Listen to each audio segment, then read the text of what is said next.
Welcome, ladies and gentlemen, to Truth on the Tracks. I'm Brandon Turbeville, your host. Tonight is September 7th, 2015. The show is being pre-recorded on September 6th, 2015. And we've got a lot that we're going to try to get into the radio broadcast tonight. Of course, this will be the 9/11 show because September 11th is on Friday night. So hopefully we'll be able to have some time to say some words about 9/11 this broadcast and this year. So we got to get into a couple of other things, but just for those of you who are joining us for the first time, I'd like to remind you that you can catch Truth on the Tracks here every Monday night at 9 p.m. Eastern Standard Time here on UCY.TV. You can catch the show being rebroadcast on UCY.TV every night during the week at different times. And if you want to find out when those times for the rebroadcast are, just go to UCY.TV, click on Schedule, and it will bring it up. Just select the day, and you'll find the time that the show is being rebroadcast. Also, if you want to go to the show's personal webpage on UCY, just go to UCY.TV/TT for Truth on the Tracks, and that page will have the archive versions of my show, the YouTube versions of the show, and the links to my more recent articles on that page.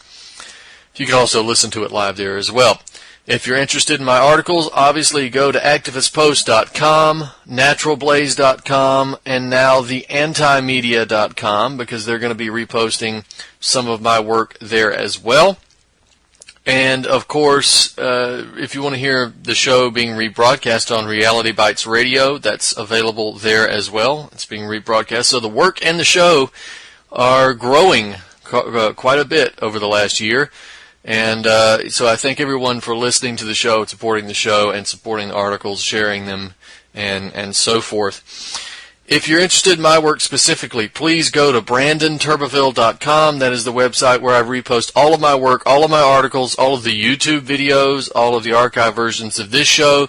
That is the page where the Books tab will be located. You can find the books there and purchase them from the bookstore. Of course, there's an Events tab there as well, where you can access the Events tab, see where I'm going to be speaking or any kind of engagements that we'll be taking part in. All the relevant information will be posted there, and all of the information, or some of the information, occasionally we'll have things coming up in the local area, the South Carolina area or North Carolina area, whatever's considered local. If we have an event or something, we'll post it up there on the home page. Now, a word about the website. The website, as you can see, we're slowly making improvements to. We've just added the Twitter feed to the website. So if you go to the website, BrandonTurbeville.com, you'll see on the right-hand side of the page the official Brandon Turbeville Twitter feed, and that's going to be posted up there on the page. You can use that tool to tweet at me, to retweet, or you can just go to Twitter, or you can just read the tweets there on the right-hand side of the page. We're going to have other things coming up soon, more improvements. Now, the big announcement. I've mentioned a couple of weeks ago, cryptically, that we're going to have some new information and some new things happening over here on this end. And what this is we're going to have a new book coming out about Hillary Clinton. And I'm not going to give you the title yet. I'm not going to give you any of the details yet. That will be forthcoming. But a book about Hillary Clinton will be coming out within the next few weeks, maybe a month at the most. But in the next 2 to 4 weeks, we'll be having a book coming out. It's a breakdown of a number of issues of why Hillary Clinton should ever be president, and that, to this audience, is going to be a foregone conclusion. I don't think there's probably anybody who listens to this show who thinks Hillary Clinton is qualified to be president or should be president. But this book is to reach out to those individuals who are not maybe quite aware of that. It's to be shown to conservatives, to show them why not only is Hillary Clinton evil, but why some of the things that they espouse are evil too. In other words, the Republican axiom is that if Hillary Clinton supports it, we should oppose it.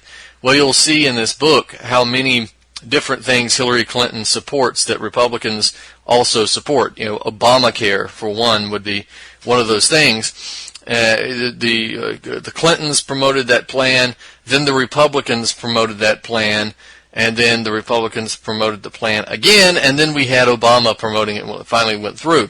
So you see how all of this stuff ties in, and that's why it's going to be important to show the conservatives. It's also going to be important to show the liberals, show them that their precious Democratic candidate, their queen of gender equality and glass ceilings and all that kind of thing, all those kinds of things. She is actually a warmonger and a political terrorist, and you'll be able to see that through the book as well. So it's all being tidied up now, and within the next few weeks we will have that book out, released. There will be a hard copy, there will be a digital copy, and it will be affordable. It will be very affordable. The idea is to get this out before the primaries, get that out so people can get the information before they have to vote for or against Clinton.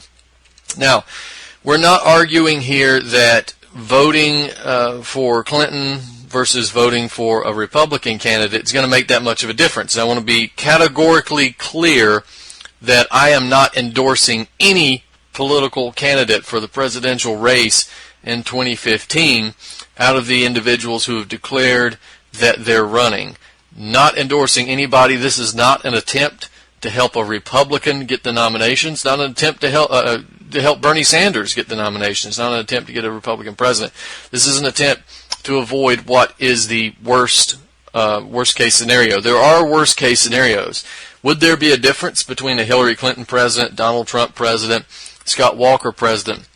Well, the idea, the agenda will still move forward, but there are different types of things that will be promoted with different types of presidential candidates, or with different types of presidents in terms of their political pedigree. And there is one candidate that could get all of those things done, and that is Hillary Clinton. This is the worst case scenario. So I'm not going to waste too much time on Hillary this broadcast, but just to keep you in mind, or to keep this in mind, we'll be releasing a series of articles. We'll be releasing the hard copy book and the digital copy book, Kindle, online versions, etc., that you can download down to on your computer. All of that will be available, and it will all be quite affordable. So in the next 2 to 4 weeks. The next announcement, again, September the 12th in Charlotte, North Carolina. We are having a symposium, I guess we should say, and this is called Healthy Kids Naturally. It's going to be held at the CPCC Elizabeth Building, 1231 Elizabeth Avenue, Charlotte, North Carolina, and it's going to be held on September 12th from 8:30 a.m. to 5 p.m. Lots of speakers there. There are tickets that you have to get. I think they're $59 tickets, but you're going to get a number of speakers there. I think I have the list. Yeah, Dr. Philip Arnone, Naomi Zeskin, Danielle Papagiorgio, Dr. Greg Brannon, A.J. Lanigan, Crystal Cliff, Dave Hamilton, Dr. Dave Hamilton, and, of course, the keynote speaker, Dr. Andrew Wakefield. And if you want to get the details on all the speakers, you can go to vaccineeducation.org or vaccineeducation.com, and that's the registration page. That's where you'll get your tickets. You can also email Lisa Jelani at wearepave@yahoo.com. WERPAVE@yahoo.com, and ask her for details. Again, that's September 12th. It's coming up there in Charlotte, North Carolina. Don't miss the chance to see Dr. Wakefield speak. And of course, as I always try to point out, the most important thing when you go to these symposiums or symposia is to not only learn about the topic of which you got all these people gathered around to discuss and to listen to other people discuss.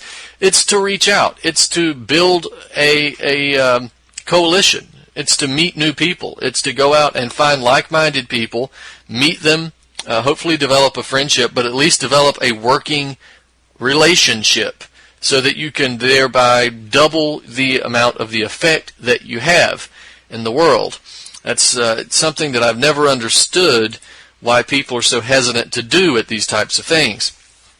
This is something that we should be doing on the individual level, is something that we should be doing on the group level, is something that we should be doing on the state, national, and international level with activist groups. There's a situation, I think, in, was this California? I think it was California. Don't quote me, but there were about 5 gun groups to come together for a lawsuit against the state government in California. And this was a powerful effort, and it was powerful because it wasn't some ragtag group of people who were having to beg for funds every 2 days trying to file an expensive lawsuit. It was a collection of 5 different gun groups, 4 or 5 different gun groups, who all pulled their resources together, who all came up with a united front, and they had a set of demands, essentially a set of demands, at least in this lawsuit. This is not where it should end. If you guys can come together over a lawsuit, you can come together over gun rights in general. So stop worrying about who's going to be leading the charge, who's going to get the most publicity, and who's going to get the most funds. The issue is gun rights. That's what you're interested in, right? So get on the ball. Get together. You're already working together. It's a great sign. Now you need to go on the offensive in California. And not only that, it wouldn't hurt you to reach out to Nevada, to Texas, to South Carolina, to any other gun rights groups who would be willing to take your hand, shake hands, and work together at a national level. There's gun rights groups in California. I mean, not California, but Canada as well. Gun rights groups in Canada. Reach out to the gun rights groups in Canada. Make this an international effort. We're being hit at an international level. Let's make an international coalition. So that's what I've got to say about that. Now, we need to turn to Lebanon, and I think I went over the Lebanese color revolution situation. Maybe we should just go back over that briefly so we can get a better idea of what's happening there. Over the past few weeks, we've had demonstrations in Lebanon over uncollected garbage. They have descended into violent clashes between protesters and police. We have masses of demonstrators in Beirut. The movement is being called the You Stink movement. Now, with the developments in Lebanon, because this is not necessarily over by any stretch of the imagination, and if you look at the situation in Lebanon and take the Syrian crisis into context, as well as the Iranian nuclear deal in the background, it's reasonable to question whether or not these protests are a legitimate expression of discontent with an inefficient government, or whether it's the product of a Western-backed color revolution apparatus aimed at destabilizing Lebanon, particularly Hezbollah, and weakening the Shiite arc of influence. And of course, that's exactly what it is. It's a color revolution. So the interesting thing, whenever you look at the Middle East, nothing really is simple. This is not, looking at maybe more European politics where you have clear delineations. There's all of these intrigues that are left over, not only because of the Middle Eastern political establishments and the Middle Eastern intrigue itself, but thanks to the British and the French and their imperialism, there's even more destabilization because of the drawing of fake borders and the history of imperialism and the legacy of Western imperialism. We have a lot of this intrigue that still is doubled up, essentially. So let's look at the background situation. The issue of trash pickup, the issue is that's the issue around which the protests began, and that was entirely a legitimate issue. And there was squabbling within the Lebanese government that resulted in gridlock on issues like garbage disposal and the economic crisis. That's brought the funding of garbage disposal into question. And then there were companies, apparently, private companies, who were supposed to be disposing of trash but the landfill was overfilled, and nobody made any efforts to either cover it up and get a new one or come up with some kind of alternate plan to get rid of the trash. There was more discussions of privatization, further privatization, so a lot of the people understood rightly that this was going to mean higher prices and poorer service, less accountability. Everybody over the world understands that privatization of services like that is a bad idea, except for America. Only in America do we have this foolish idea that the free market will come in and save everybody's skin, when in reality, you name one where that's happened, right? We've had South Carolina went to private companies for trash pickups all at once, it seems. And what happened was that the rates went higher, the service was poor, and the people got paid less, and it was just a general race to the bottom. Nobody benefited but the company. But anyway, the World Economic Depression has really hit Lebanon hard, right? The source of national income is actually tourism and banking, and that's really a very poor way to run your economy.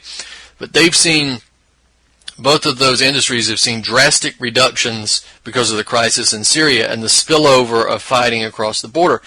An increase of Syrian refugees also, we're going to talk about the refugee situation, alongside Palestinian refugees that were already inside the country, have taxed the social fabric and the social safety net system in Lebanon. Now we have this good article called Lebanon's Future is on the Line, and it directly affects Syria, by Andrew Koribko. And he goes through a lot of this stuff. According to him, Lebanon has a high debt to GDP ratio. It's one of the world's highest, actually. It's 143% of GDP.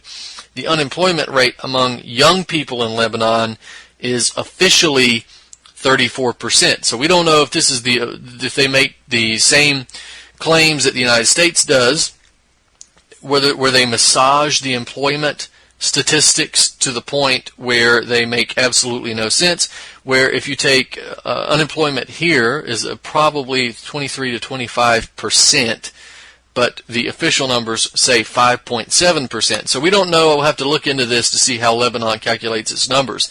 Is this 68% unemployment for young people, or is it legitimately 34%? Regardless, 34% is astronomical. So keep that in mind. The economic crisis also has become so strained that Prime Minister Tamam Salam recently announced that the government might not be able to pay salaries to workers as early as next month. So it's in the middle of an acute political crisis, a cancerous economic crisis, and it's been without a president since May of 2014. The previous presidential term ended. They didn't fill the position. The position of president is appointed by the Prime Minister, and Prime Minister Salam has now said that he will resign if political gridlock continues. So if he resigns, there's nobody to appoint the president, and we're going to see a political, constitutional maybe crisis on top of the protests, on top of the terrorism, and on top of the economic hardship. So according to Koribko's article, this is where I wanted to cite his article, the political situation in Lebanon suggests that there's going to be one of two men who will have the potential to be president. That's Michael Ayoun and Samir Jajia. Both of these guys seem to represent what Koribko calls the trans-religious political coalitions. Okay, and this is important because of the confessionalism system that is the system that governs Lebanon. Now, Ayoun is allied with Hezbollah, and Georgia is tied to the former Prime Minister Saad Hariri, and Hariri is a Lebanese Saudi billionaire. Right? We had WikiLeaks cable coming from the Saudi Foreign Ministry a while back suggesting that Hariri still works closely with Saudi intelligence and the Saudi royal family, so that's very dangerous. Apparently he thought that his connections were strong enough that he could ask the Saudi family to fund his political party. So the ties must be close enough that he thinks that that's a reasonable proposition. Now, the color revolution question. Before we get to the color revolution question, we should probably talk about the system of confessionalism first of all, because this is the form of government that Lebanon has. First of all, the confessionalism system has to do with the religious eclecticism of the country. Lebanon is very, very diverse in terms of the religious minorities and religious sects that participate in Lebanon. And because of the destabilization issue that happened before as a result of color revolutions, imperialism, and that sort of thing, the Lebanese Civil War, the religious situation has been held together by this system of confessionalism. It's to appease people, and this is the typical way religion tends to work when people believe that the political form of their religion is legit, right? We here at this show oppose all forms of political religion, whether it's political Islam or political Christianity or political Judaism. We reject it all. Religion is for your own personal spiritual benefit. It's not for the governance of a country. So once you start saying that your country should exhibit the behavior and exhibit the principles of your religion, once your religion is the building block of a country, well, you've just put yourself into the same ideological league as Al-Qaeda. So we're not going to do that. The country of Lebanon has about 4.5 million people, right? And it's demographically complex, politically complex, and that complexity really hinders a speedy resolution to any crisis. So looking at where Lebanon is, it was essentially sliced out of Syria during the early years of the French mandate there. The territory of Lebanon, again, is one of the most diverse populations in the Middle East. There's 18 religious groups recognized by the country's constitution. And again, confessionalism, this type of governing system, is referred to often as the national pact. And it's an unwritten, but it's an understanding that the president will always be a Maronite, the prime minister will be a Sunni, the speaker of the parliament will be a Shiite, and they've got there's a number of other stipulations. There's been very few historical exceptions to that. Basically, again, this confessionalism, so Christians and Muslims share equal seats in the unicameral parliament, but each group's respective composition is determined proportionally by the sect. So if there's 100 million Christians and then there's 30 million Muslims, there'll be more Christians than Muslims in the parliament. And of course, there aren't that many people in Lebanon, but that's just an example. So this was meant to be a temporary solution when it was enacted first in the 1920s, but it was in 1989 there was the Taif Agreement that ended the Civil War, and this policy, this confessionalist policy, has now remained in place. So with the governing foundations of Lebanon in such fragile shape, we can see just how easily Lebanon might fall into chaos if just the right amount of pressure is applied. But the question would be why? Why would they want to do this? Well, first, causing chaos in Lebanon, if the chaos is great enough, will force Hezbollah to remove its forces that are fighting ISIS in Syria, and then they'll have to bring them back to deal with the lack of social order at home. The removal of forces from Syria will greatly relieve pressure on terrorist forces in Syria, and it would deprive Assad of a very important ally. So in other words, it's to pull Hezbollah out of Syria and keep them from fighting ISIS in Syria, and they have to go back home to Lebanon. It's going to hurt Assad because they'll lose an ally.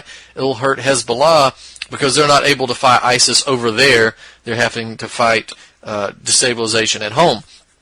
So if that happens, the Syrian army would find it a much greater challenge to defend the Lebanon-Syria border, which they've closed most of that between the two of them. And it might even create a situation where ISIS and rebel forces would be able to push deeper into Lebanon. Now, if Hezbollah forces are pulled back from Syria, we've got this question of the Beirut-Damascus highway becoming a target of the terrorist forces. So there's two main arteries or lifelines to the Syrian capital. One of them is the Latakia-Damascus highway. The other is that Beirut-Damascus highway. Latakia-Damascus highway is already under attack, and it's a source of fierce fighting between government and terrorist forces. But if the Hezbollah forces are pulled back from Syria, the Beirut-Damascus highway might become a target of these terrorist forces as well. And of course, that's likely that they will be. Aside from Syria, the weakening of the political order in Lebanon would be problematic for Hezbollah in the short run and devastating for them in the long run. If Hezbollah is forced to concern itself only with the political situation in Lebanon, its own influence and its ability to assist in fighting terrorism in Syria and on its own borders is not only going to be diminished, it's going to lead to a net reduction in the fighting capability of a real anti-ISIS coalition. In other words, Hezbollah, Syria, Iraq, Iran. The result of drawing Hezbollah away from Syria back into Lebanon will isolate Hezbollah and the Syrian army. It's going to weaken the resistance to the terrorists, the Western-backed terrorists, and also it's going to sever the western end of the Shiite arc of influence from the central and eastern ends where it is located. In other words, Syria and Iran in the eastern ends. The intention to destroy Hezbollah, we've known about that since the early days of the destabilization in Syria. In fact, if you go as far back as 2006, where Seymour Hersh reported in his article, The Redirection, I'll quote Seymour Hersh quickly.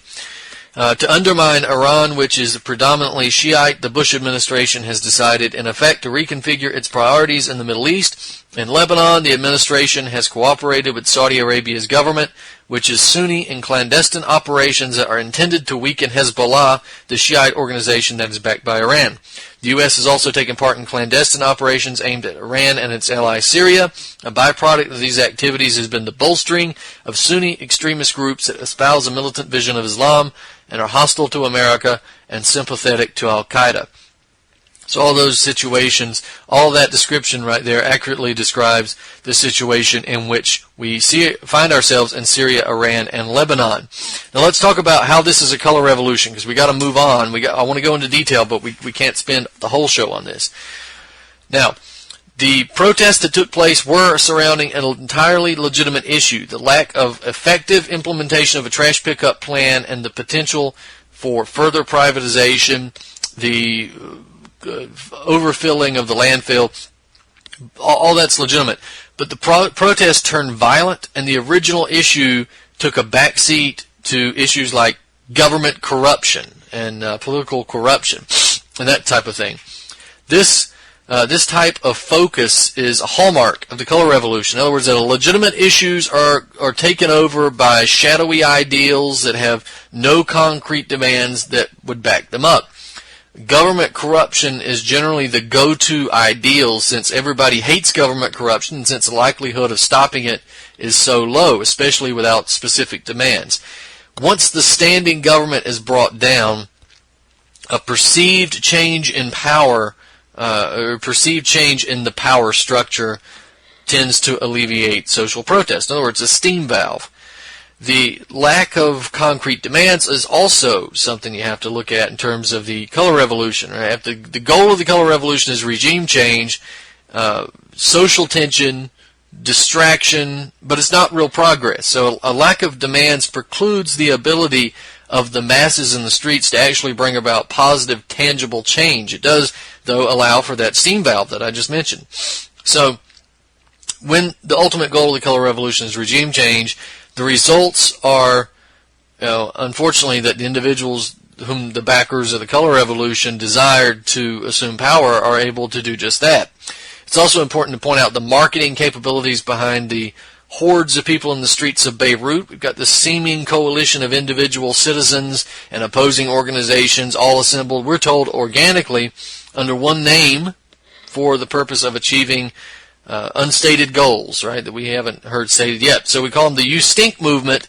Well, it joins a number of other movements who were branded, and I put that in quotes, with a catchy name to popularize itself as a political force, just as Americans saw the Occupy movement, the Ukrainians saw the Euromaidan movement, Pora movement, Orange Revolution, all that stuff. We had Serbia with Otpor, in Lebanon, actually, we had the Cedar Revolution, so it's worked there before. So these slogans and symbols are the product of mass marketers that are employed by state departments and intelligence agencies for the sole purpose of destabilizing or overthrowing a democratically elected or unfavorable government to the oligarchy. It doesn't even have to be a democratically elected government. So the You Stink movement is a youth movement, we're told. So while we understand that most social protest movements tend to be driven by younger people, if it's a populist movement, it's going to have people from all ages and all classes involved. So that question aside, we need to look at the color revolutions generally relying on swarming adolescents and hordes of youth in the streets, right? They use the energy, the anger, the pent-up aggression of young people, especially young people who are out of work and devoid of hope. And they use that to provoke violent actions between police and protesters and create more tension on the political and social scene. This is precisely the population that is the overwhelming majority of the You Stink movement, right? Young people, out of work, out of hope. So, the desire of the infiltrators. There's been infiltrators already to cause the protest movement to move in a more violent direction. These infiltrators were not clearly defined or identified, but they're there, obviously. Because considering the sizable network of NGOs and U.S. aid agencies that working inside Lebanon, this is clearly part of the color revolution apparatus, and we're going to name a few of them in a second. So we have this quote from Foreign Policy. It says, quote, "The real challenge to the protest movement comes not from the government, but in organizing a common front that stretches across Lebanon's religious and class divides. It's already a struggle. Organizers blame the clashes on infiltrators intent on disrupting the peaceful nature of the demonstration. You Stink's Facebook page posted a video of hundreds of young men entering the protest en masse and referred to them as hooligans who purposely incited violence against the security forces. They really wanted to damage the demonstration," Debian said of the protesters who clashed with police. "They want to move demonstration in a more sectarian conflict, which we totally refuse." Now, end quote. Given the fact that the agitators are suspected of not only causing violence but also attempting to cause sectarian conflict, it's also reasonable to wonder whether or not the intent for Lebanon is more than a color revolution, but maybe a descent into chaos and civil war in the same manner as Syria. So let's look at the details of the people who are involved here. These people, Assad Thebian, he's represented as one of the leaders of the You Stink movement by a number of Western press outlets. In fact, Foreign Policy just quoted him. The Lebanese press outlet Daily Star says he's described as being the co-founder of You Stink. So, far from being a truly organic Lebanese revolutionary, Thebian is closely connected to the United States Department of State. So Thebian, let's look at him.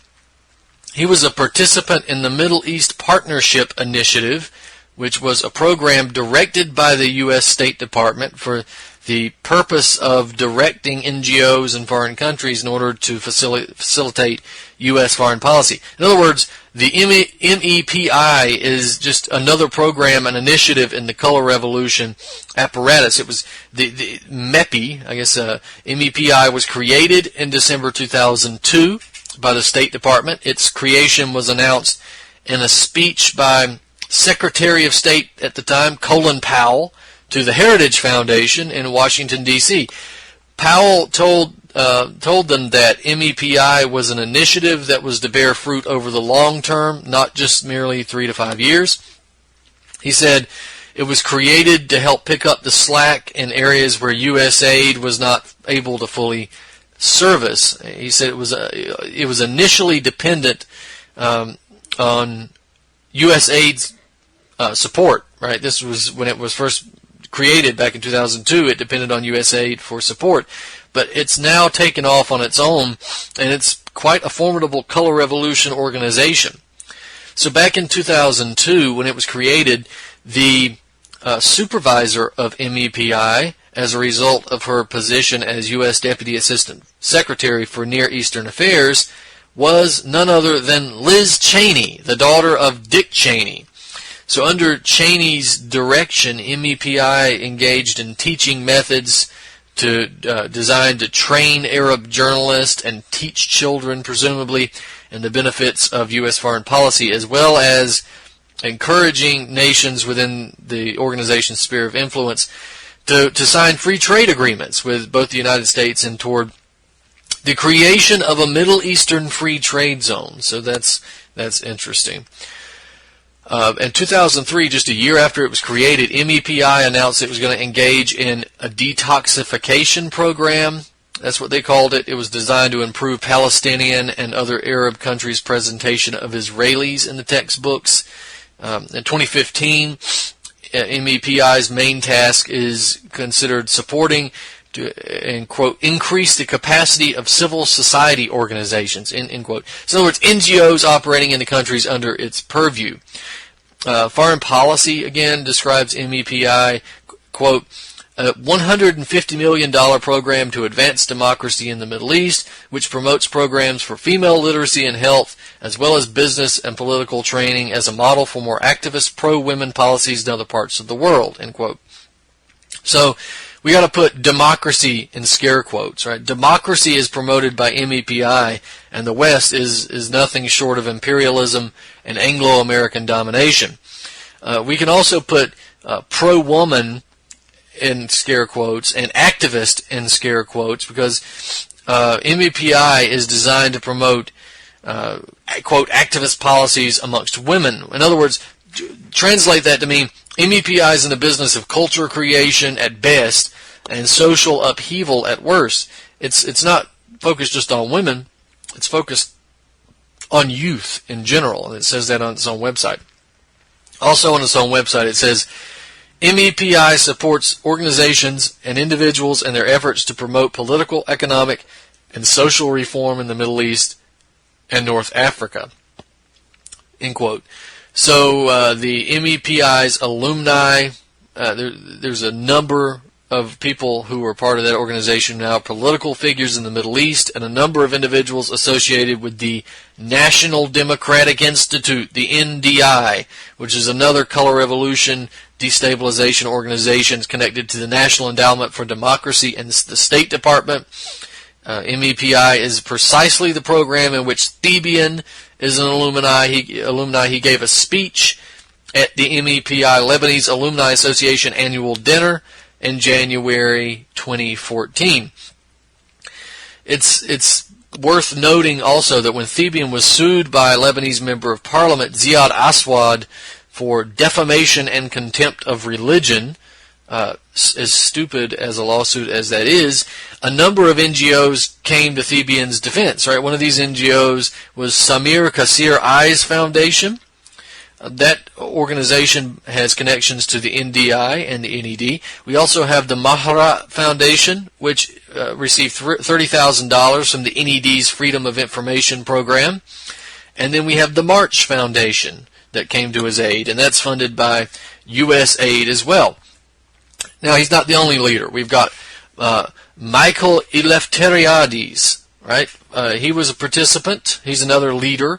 He was a participant in the 2005 Cedar Revolution. He was considered a key militant at Martyrs Square. Eleftheriades stated that the You Stink movement is not just another color revolution, but in the same breath he admits that the goal of the movement is full of anarchic elements. Right? He calls it a push for decentralization and an intention to collapse the system of government. So that's another aspect you have to look at. Congratulations, anarchists, serving the elites in the establishment the world over. The idea of destroying the political system as it stands, decentralizing everything until there's no system of government that's too small. Of course, we're not pushing for total centralization and total control, but decentralization has its extreme limits, and we should not be pushing for over decentralization in any event. So Eleftheriades makes no mention of what should be put in place once he destroys the existing order, and not a single activist on the ground is able to do so either. This is Eleftheriades. This is what he says, quote, "There is an awakening of democratic awareness, and it has been very long time since Lebanon has not come out of these political parties and religious sects to ask that all political parties be punished or sidelined. It's a sort of popular revolution, a mix of many movements, some anarchic in the good philosophical sense, such as the refusal of centralized power. It's really a grassroots movement, so I don't think it's going to stop. The movement will grow," end quote. He says also about the goal of the protest, quote, "to bring the collapse of a system that has been in place for decades," end quote. So he wants to collapse the Lebanese government. Who would benefit from a collapse of the Lebanese government? Well, of course, it's NATO. Of course, it's the United States. It's ISIS. It's Israel.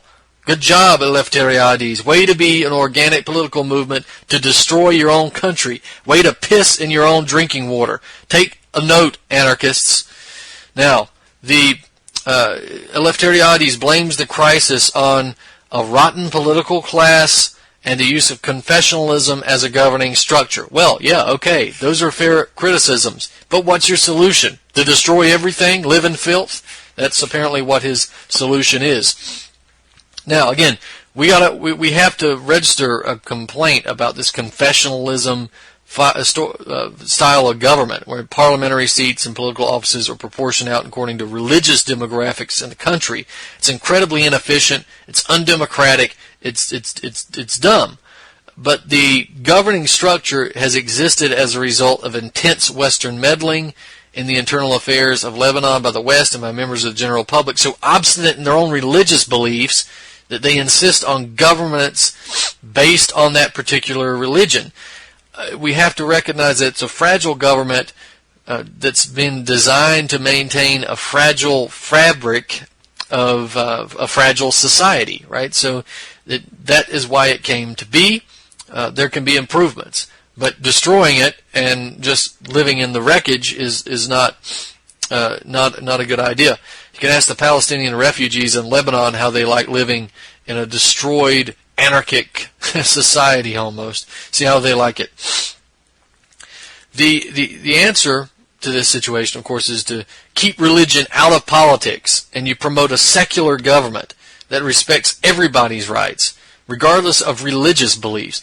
Eleftheriades does not demand that type of government. He just wants to destroy the one that's standing. So, okay. The 2005 Cedar Revolution, he was an instrumental player in that. The Color Revolution, where he was an activist figure. He worked closely with Canvas. Canvas is a notorious Western Color Revolution organization. Canvas was active during the Cedar Revolution. In fact, it was so active that it actually takes credit for the success of the movement. Now, we got to get these other two guys in. Lucien Bourgeli, he is also considered a leading figure in the Ustink movement. Bourgeli, however, he was not long ago revealed himself as a supporter of Western-backed destabilizations and the destruction of sovereign governments by his play, 66 Minutes in Damascus. We had this strange interactive theater play that transformed the theater into a Syrian prison, and as the audience, you became a prisoner. So, of course, the goal of that play was to drum up hatred against the allegedly totalitarian Assad regime and promote the moderate rebels who just beheaded and murdered and raped their way across Syria, and apparently in search of democracy and freedom. I guess if you lop off enough people's heads, you'll have democracy and freedom, and you can wave the good old red, white, and blue.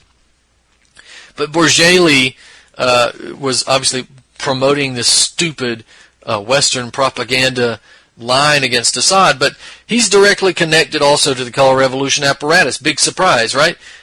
Will It Pass or Not? That's another play by Bourgeli. It was produced by March. Remember, that's that Lebanese NGO whose partner is U.S. Aid. And then, of course, we have the pathetic the weirdo Walid Jumblat. Right? This is an old man. He's actually a member of parliament in the Lebanese member of parliament. He's a bureaucrat. He's a parasite, really. He expresses support for the U-Stink movement. He's not considered a leader, but he's been going out and criticizing the critics of the movement. He's been expressing support for the movement. But he's just like the movement, not doing anything to address the legitimate issues which begat the initial protest, right? Why would Jumblat do that? He's made a career out of doing nothing but sitting on his ass and looking foolish for the cameras. If any Lebanese politician truly exhibited the term "you stink," it would be Walid Jumblat. Remember, he was the guy who really extolled the virtues of the Syrian destabilization. He demonized Assad. He's justified and praised al-Nusra. He is scum. So we have an article by Andrei Vilcek of Counterpunch, where he writes something interesting too about these activist leaders. He says, quote, 2 weeks ago, a friend of mine said jokingly, I met a kid in Beirut. He told me that he is going to get a job at some European NGO. His duty would be to help destabilize Lebanon. She named the country funding the NGO, but I'd rather not mention it here in order not to add any more fuel to the fire. We had a good laugh then, but it does not appear too funny anymore. Yesterday she told me security forces fired at him. He was there. He was not bragging. It was not a joke. Well, come on, Mr. Vilcek. Tell us what country was funding that NGO. I don't know why you decided not to mention the country. That was, unfortunately, I think, a mistake. But Vilcek, let's quote him some more. He says, demands appear to be legitimate. But in Lebanon, one cannot be certain of what lies below the surface. There are rumors that each religious group is now sending its fighters to the barricades. For years and decades, competing political interests are pulling this tiny country in different directions. I spotted a guy who was protesting and who was obviously a diplomat based in Beirut who did not want to be identified, he told me. He was not a reporter, he was actually one of the protesters, and he spoke no Arabic. There are many bizarre characters at the protest. Who is who and who is with whom is often extremely difficult to define, end quote. So, Vilcek doesn't mention the country from which this NGO was funded, but only a few lines later he mentions that there was a guy who was protesting who was obviously British. He was a protester, right? So he was British and he was a protester. So is this Vilcek's way of saying to us, I'm not going to tell you where this NGO is getting its funds from, but we saw this guy who was doing the job of the NGO and he was British. Wink, wink, nod, nod. Maybe we can draw some conclusions from that. Maybe this was a British NGO. Maybe we should start investigating. So, the You Stink movement initially seemed to exhibit many of the characteristics of a color revolution, but now it's a color revolution. It's clear enough. So it's only time will tell whether or not this turns into a successful color revolution or not. Now, we're running out of time here, so I got to do this quick. How quick I can do this. The Russians sending military support to Syria. We've got a report. We know, for instance, that Russia provided Syria with 6 new MiG-31 jets, and they've started providing satellite images to the Syrian army. Good and good. Ynet News, however, reported that the Russians are delivering an expeditionary force of Russian soldiers. In fact, Ynet claimed that the Russian forces would be made up of fighter pilots, attack helicopter pilots, advisors, technicians, logistics personnel, instructors, members of the Aerial Protection Division, and these forces are going to be stationed at a permanent base in Syria. The Russians already maintain the port of Tartus, but Ynet suggested that the new base of operations is going to be an Assad-controlled location in an area surrounding Damascus. In other words, it's going to be what Ynet refers to as a Russian forward operating base, and they've estimated the number of Russian personnel scheduled to enter Syria as being in the thousands. So we're going to keep looking at this, but what's that going to mean for Assad, right?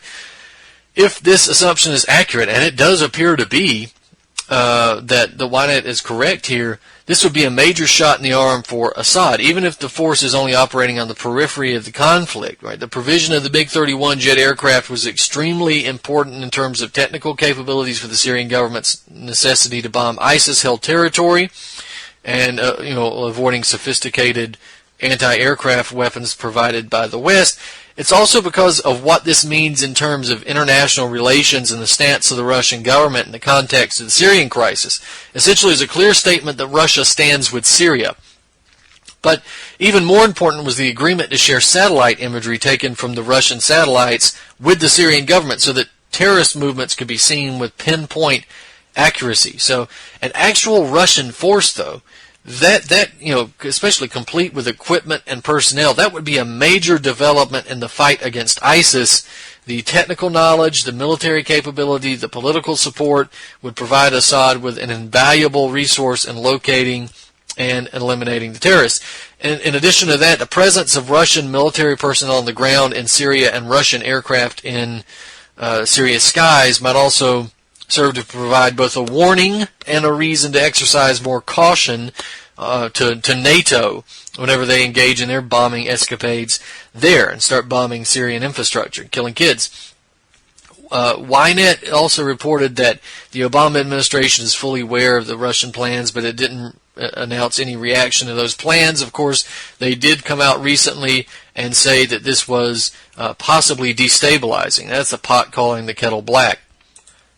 Now, the Russians apparently have acknowledged this. Putin admitted on Friday. He said there was an economic forum in Vladivostok that Russia was providing Assad's military with weapons and training. He says it was premature to talk about direct military support for the Syrian army, but said, quote, Russia is already giving Syria quite serious help with equipment and training soldiers with our weapons. He added that the government has not ruled out direct military support in the future, which means they're doing it now. And this is something that you could easily see. Now, we just went through what it would mean for Assad. What would it mean for the world? Well, if it reduces the ISIS threat, then it would mean good news for the world. If it reduces the NATO power over other countries, rogue NATO powers, then it's good for the world. But we have to wonder what would happen if there is an accidental collision or a fight between Russian and American aircraft. If the Americans prove that they're really crazy enough to provoke Russia that far, will there be a war? Will there be an immediate conflagration? If the Russians go to bomb ISIS in the safe zone, the ISIL-free zone, if the Russians go to bomb another ISIS target and the Americans fire on the Russians, or if there's an accidental miscommunication, they think they quote think it's a Syrian jet and shoot a Russian jet down. What if the Russians shoot an American jet down? That's actually less likely. The Russians haven't acted nearly as provocative. In fact, haven't really acted provocative at all, but since the United States and NATO have started this entire contest. The other question is, what would happen if the Israelis, always ready to fight and die to the last American, what would happen if the Israelis decide to go in and bomb a Russian jet? What if the Turks decide to do the same thing? They're already poking and prodding Russia with this Muslim force. Would we see the potential for a wider war, a world war, if this happens? We hope not, and we have to continue to watch this. So, that being said, we've got just a couple minutes left. I wanted more time to go into this. But the question of 9/11, we must never let 9/11 be remembered as an act of 19 Arab Muslim hijackers who defeated the most sophisticated military apparatus in the world and drove flew airliners with a skill that jet fighter pilots could scarcely have done, and then run the planes into buildings, leaving no wreckage behind on some of the buildings, and of course collapsing others without hitting them at all. And even more amazing is that 19 of these hijackers who flew the planes into suicide missions, 9 of them are still alive, and riddle me that. So there's a number of things that we could talk about here. We can never allow this to become the narrative. And there's a number of good resources if you're interested. There's, of course, the Loose Change documentary. There is, of course, Confronting the Evidence documentary, 9/11 in Plain Sight. There is the New Pearl Harbor by David Ray Griffin. In fact, any book by David Ray Griffin, it could serve as one of the top seminal works regarding 9/11. The New Pearl Harbor. Then there is Debunking 9/11 Debunking, which is essential as well. The 9/11 Commission Report, Other Lies and Distortions by David Ray Griffin. Of course, there's 9/11 Synthetic Terror by Webster Tarpley. Alice in Wonderland and the World Trade Center Disaster by David Icke. All of those are good resources to look at the facts about 9/11. Now, as I said, we've only got a minute left. It's important not to let this narrative continue in the way that it's continued, and the only way to stop it is to continue your propaganda efforts. And again, I say this all the time on my show. Stop worrying so much about just the internet, right? Get yourself some resources. Get a DVD burner. Get Loose Change. Burn it for free. Give it out to people. Write up your own article and hand it out to people. Speak to people. Get people on a one-on-one conversation level. You don't have to hit them with everything at one time, but let's start working on an individual basis. The window is growing short. We should mention that the economic and war situation seems to be getting worse and worse by the day. And so it's time to make some preparations for yourself if you can. And of course, this window that is closing, this window of opportunity that's closing on all of us for a chance to turn things around, needs to be utilized while it still can. So make sure you do something this week. I don't care what it is. Do something that doesn't involve the internet necessarily. Reach out to people one-on-one on an individual basis and pick one thing this week and do it, because the survival of civilization really does depend on all of us to do something. So, ladies and gentlemen, this has been Truth on the Tracks. I'm Brandon Turbeville. We'll see you next week.